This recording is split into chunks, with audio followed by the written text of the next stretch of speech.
YTN은 초등학교 수영부 코치의 무차별 폭행 의혹을 연속해서 보도하고 있는데요.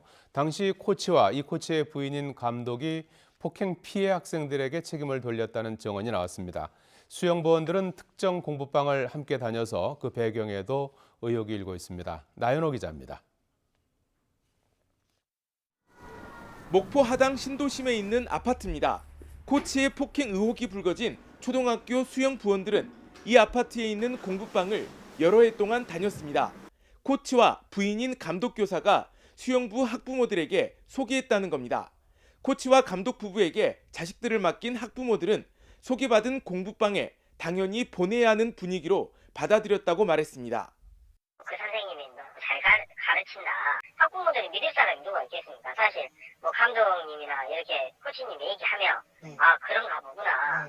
그래서 이제 저희도 대기자로 이렇게 좀 받아주시라고. 하지만 단순 정보 제공이 아니라 교사가 직접 공부방을 학부모에게 소개했다면 문제가 될 수 있습니다.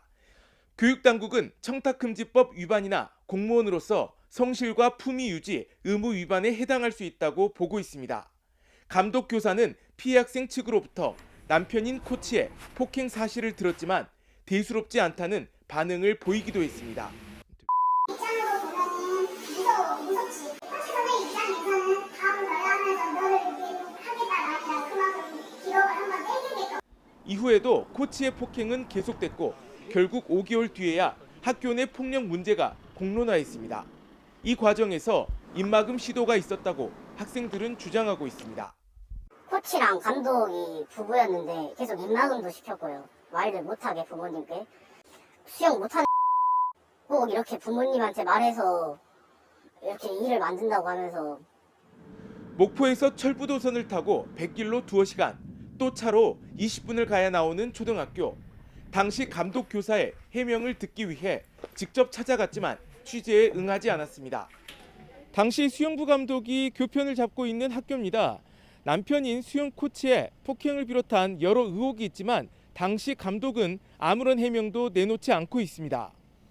당시 감독 교사는 대신 교감을 통해 자신의 의견이 제대로 반영되지 않을 것 같다면서 반론권 요청을 하지 않겠다는 뜻을 전해왔습니다. YTN 나연호입니다.